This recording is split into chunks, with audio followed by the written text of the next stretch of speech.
जय हिंद दोस्तों, छत्तीसगढ़ के लेटेस्ट न्यूज अपडेट में तो इस वक्त की बड़ी खबर कोरबा से एक सौतेले पिता की हैवानियत सामने आई है। अपने ही 8 साल के मासूम बेटे को जानवरों की तरह खूंटे से बांध दिया। दोनों हाथ को कपड़े से बांधकर अंधेरे कमरे में मासूम को छोड़कर चला गया। कई घंटों तक मासूम बच्चा भूखा प्यासा पड़ा रहा। पूरा मामला कोरबा का है। कोरबा में एक सौतेले पिता की हैवानियत सामने आई है। निर्दयी पिता ने अपने 8 साल के मासूम बेटे को जानवरों की तरह खूंटे से बांध दिया। दोनों हाथ को कपड़े से बांधकर अंधेरे कमरे में मासूम को छोड़कर चला गया। कई घंटों तक मासूम बच्चा भूखा प्यासा पड़ा रहा। उसके रोने की आवाज सुनकर पड़ोसियों ने उसे आजाद कराया। इसकी सूचना मिलने पर चाइल्ड लाइन के अधिकारी मौके पर पहुंचे और मासूम को अपने साथ ले गए। इस घटना से आक्रोशित बस्ती वासियों ने निर्दयी पिता की जमकर खबर ली। बालको थाना इलाके के आजाद नगर बस्ती में उस वक्त हड़कंप मच गया जब एक सूने मकान से मासूम बच्चे के रोने की आवाज सुनाई दी। कुछ लोग घर के अंदर जाकर देखे तो उनके होश उड़ गए।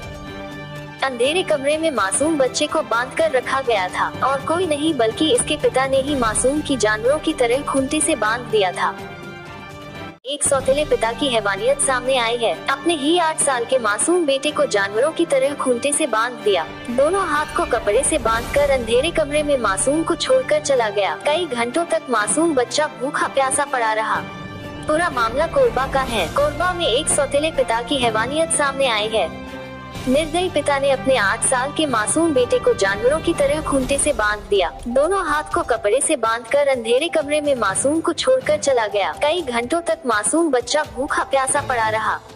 उसके रोने की आवाज सुनकर पड़ोसियों ने उसे आजाद कराया। इसकी सूचना मिलने पर चाइल्ड लाइन के अधिकारी मौके पर पहुंचे और मासूम को अपने साथ ले गए। इस घटना से आक्रोशित बस्ती वासियों ने निर्दयी पिता की जमकर खबर ली। बालको थाना इलाके के आजाद नगर बस्ती में उस वक्त हड़कंप मच गया जब एक सूने मकान से मासूम बच्चे के रोने की आवाज सुनाई दी। कुछ लोग घर के अंदर जाकर देखे तो उनके होश उड़ गए।